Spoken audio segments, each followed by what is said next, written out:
Savitri, Canto 3, The Yoga of the King, page 27 to 28. A world's desire compelled her mortal birth, one in the front of the immemorial quest, protagonist of the mysterious play in which the known pursues himself through forms and limits his eternity by the hours, and the blind void struggles to live and see. A thinker and toiler in the ideal's air, brought down to earth's dumb need her radiant power.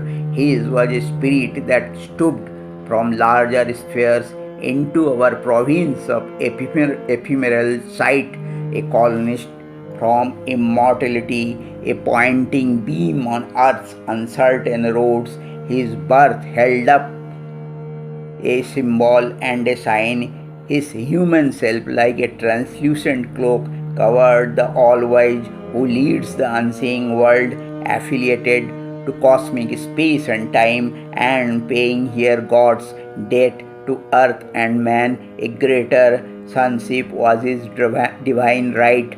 Although consenting to mortal ignorance, his knowledge shared the light ineffable, a strength of the original permanence, entangled in the moment and its flow. He kept the vision of the vast behind. A power was in him from the unknowable, an archivist of the symbols of the beyond, a treasurer of superhuman dreams.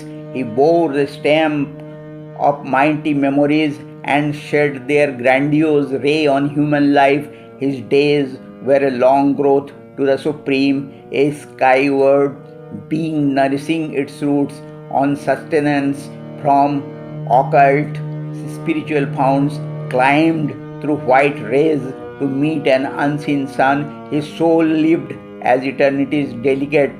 His mind was like a fire assailing heaven, his will a hunter in the trails of light. An ocean impulse lifted every breath. Each action left the footprints of a god. Each moment was a beat of peasant wings.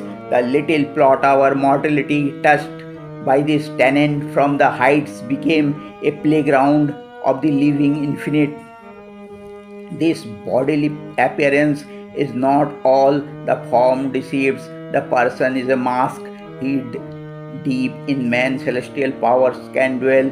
His fragile ship conveys through the sea of years an incognito of the imperishable, a spirit that is the flame of God abides, a fiery portion of the wonderful, artist of his own beauty and delight, immortal in our mortal poverty, this sculptor of the forms, the infinite, this screened, unrecognized, inhabitant, initiate of his own veiled mysteries, hides in small dumb seeds his cosmic thought in the mute strength of the occult idea, determining predestined shape and act, passenger from life to life, from scale to scale, changing his imaged self from form to form. He regards the icon growing by his gaze, and in the warm forces the coming God. At last the traveler in the paths of time arrives on the frontiers of eternity. In the transient symbol of humanity draped, he feels his substance of undying self and loses his kinship to mortality. A beam of the eternal smites his heart. His thought stretches into infinitude. All in him turns to spirit vastnesses. His soul breaks out to join the oversoul. His life is oceaned by that super life.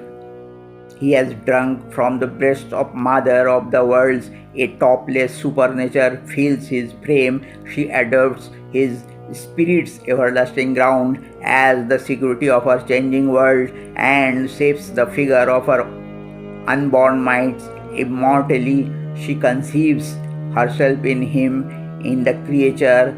The unveiled creatrix works. Her face is seen through his face, her eyes through his eyes, her being is his through a vast identity.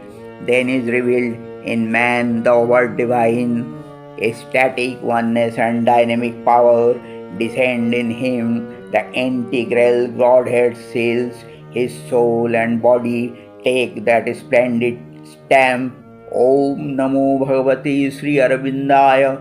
Om Namo Bhagavate Sri Arvindaya. Om Namo Bhagavate Sri Arvindaya.